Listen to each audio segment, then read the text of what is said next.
एक झोपड़े के द्वार पर बाप और बेटा दोनों एक बुझे हुए अलाव के सामने चुपचाप बैठे हुए थे और अंदर बेटे की जवान बीवी बुधिया प्रसव वेदना में पछाड़ खा रही थी।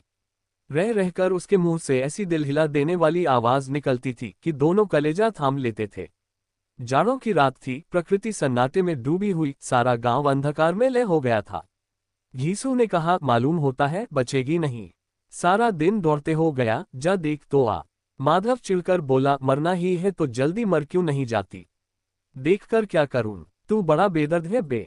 साल भर जिसके साथ सुख चैन से रहा, उसी के साथ इतनी बेवफाई। तो मुझसे तो उसका तड़पना और हाथ पांव पटकना नहीं देखा जाता। चमारों का कुनबा था और सारे गांव में बदनाम। घीसू एक दिन काम करता तो 3 दिन आराम करता। माधव इतना कामचोर था कि आध घंटे काम करता तो घंटे भर चिलम पीता। इसलिए उन्हें कहीं मजदूरी नहीं मिलती थी। घर में मुट्ठी भर भी अनाज मौजूद हो तो उनके लिए काम करने की कसम थी। जब 2-4 फाके हो जाते तो घीसू पेड़ पर चढ़कर लकड़ियां तोड़ लाता और माधव बाजार से बेच लाता, और जब तक वह पैसे रहते दोनों इधर उधर मारे मारे फिरते। गांव में काम की कमी न थी। किसानों का गांव था, मेहनती आदमी के लिए 50 काम थे। मगर इन दोनों को उसी वक्त बुलाते जब 2 आदमियों से एक का काम पाकर भी संतोष कर लेने के सिवा और कोई चारा न होता। अगर दोनों साधु होते तो उन्हें संतोष और धैर्य के लिए संयम और नियम की बिल्कुल जरूरत न होती। ये तो इनकी प्रकृति थी। विचित्र जीवन था इनका। घर में मिट्टी के 2-4 बर्तन के सिवा कोई संपत्ति नहीं। फटे चिथड़ों से अपनी नग्नता को ढांके हुए जिए जाते थे। संसार की चिंताओं से मुक्त, कर्ज से लदे हुए, गालियां भी खाते, मार भी खाते, मगर कोई गम नहीं।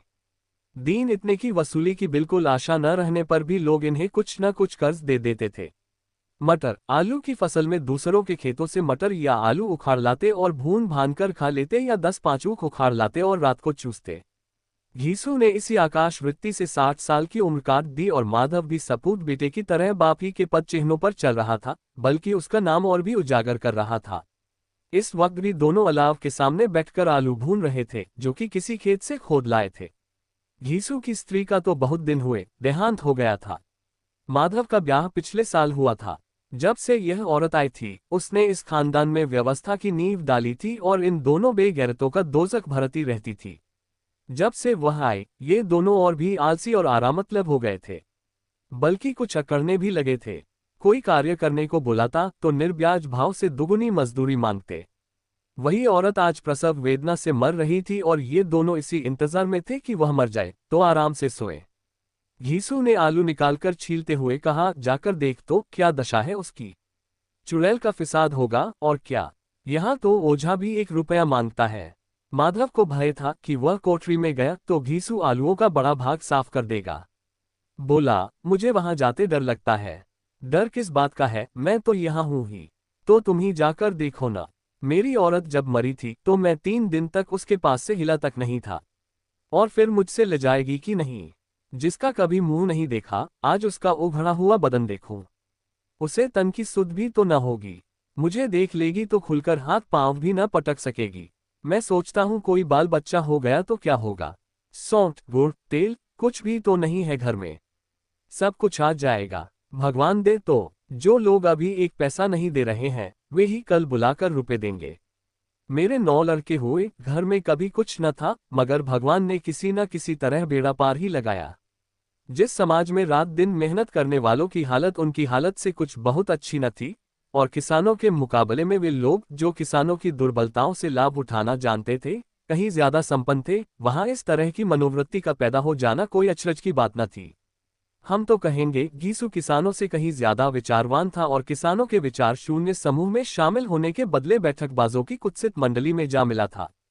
हाँ, उसमें ये शक्ति न थी कि बैठकबाजों के नियम और नीति का पालन करता।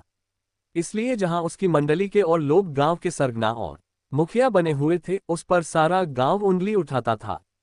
फिर भी उसे ये तस्कीन तो थी ही कि अगर वह फटेहाल है तो कम से कम उसे किसानों की सीजी तोड़ मेहनत तो नहीं करनी पड़ती, और उसकी सरलता और निरीहता से दूसरे लोग बेजा फायदा तो नहीं उठाते।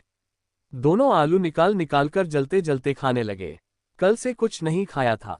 इतना सब्र न था कि ठंडा हो जाने दें। कई बार दोनों की जबानें जल गईं।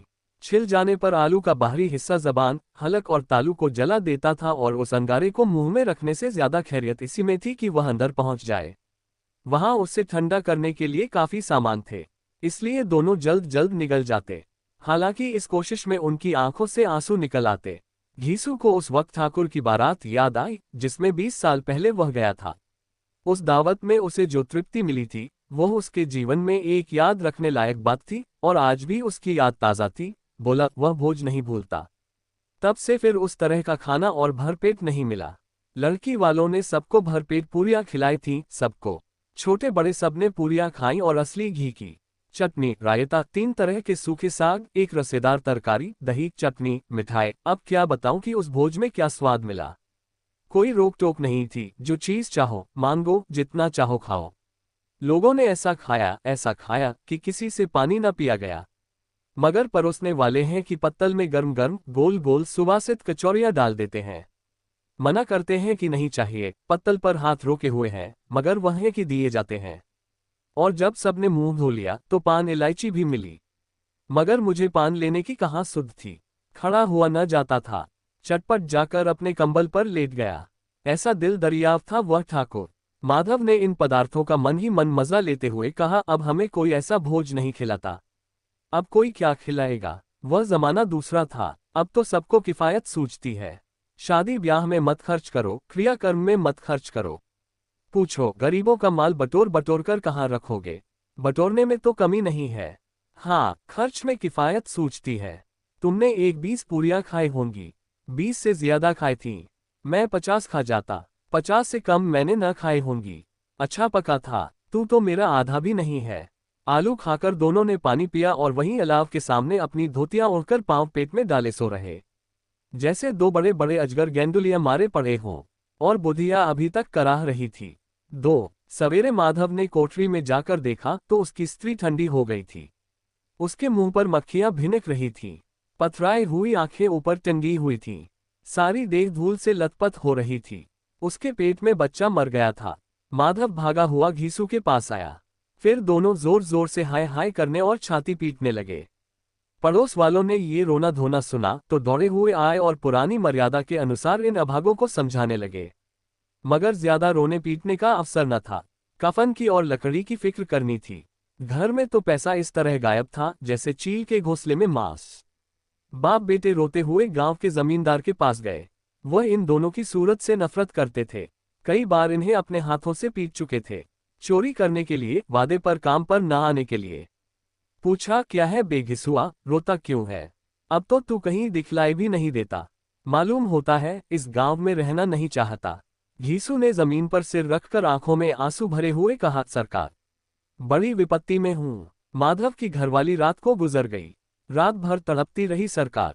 हम दोनों उसके सिरहाने बैठे रहे, दवा दारू जो कुछ हो सका सब कुछ किया, मुदा वह हमें दगा दे गई।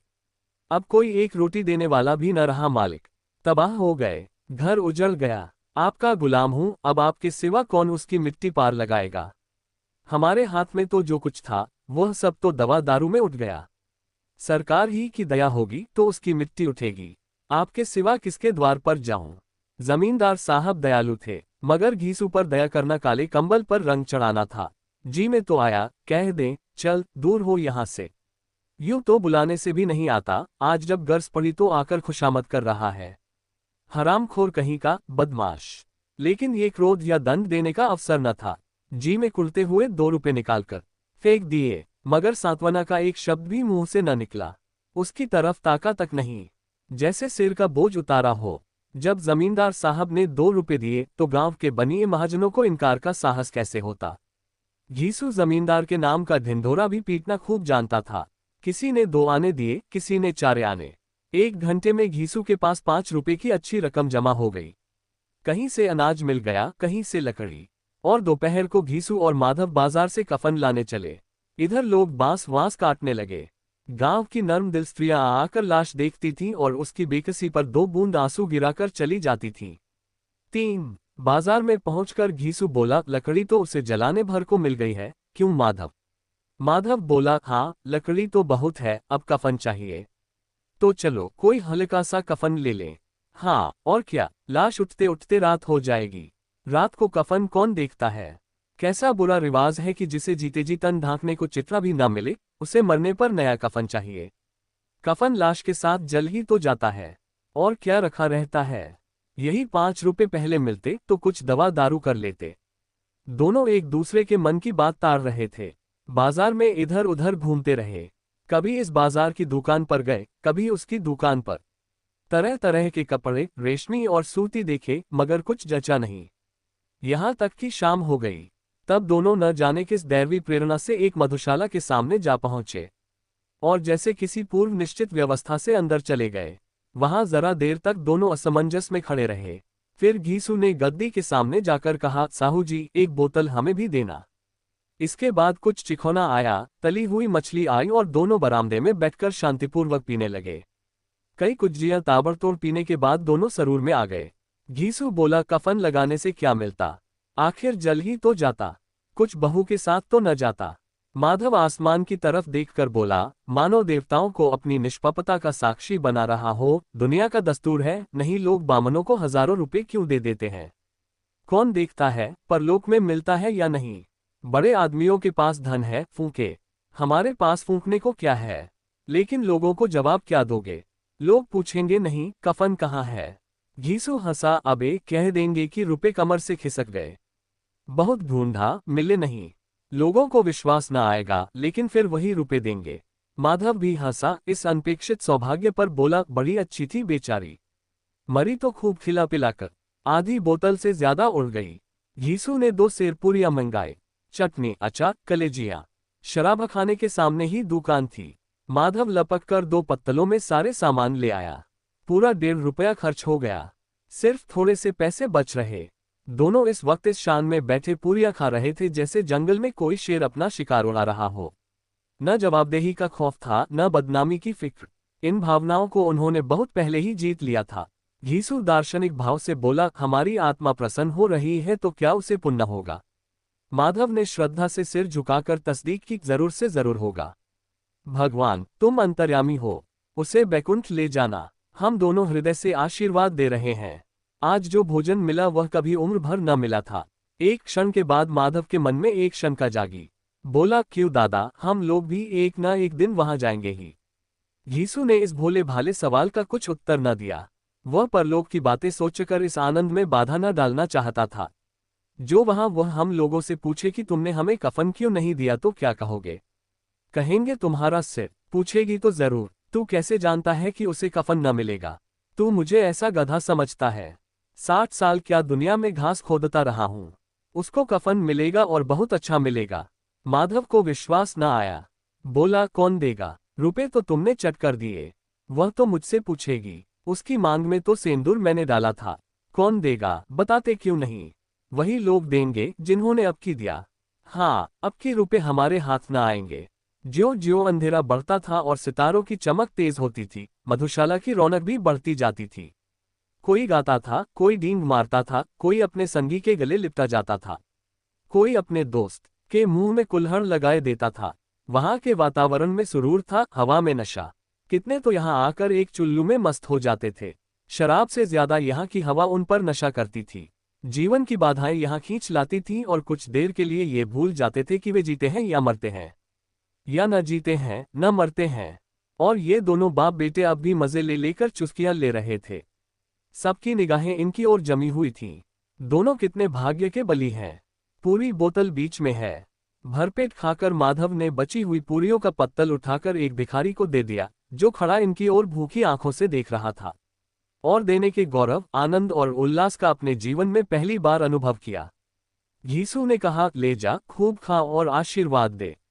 जिसकी कमाई है वह तो मर गई, मगर तेरा आशीर्वाद उसे जरूर पहुंचेगा। रोए रोए से आशीर्वाद दो, बड़ी गाड़ी कमाई के पैसे हैं।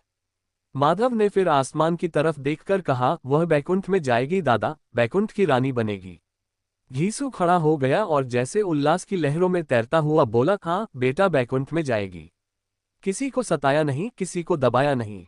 मरते मरते हमारी जिंदगी की सबसे बड़ी लालसा पूरी कर गई।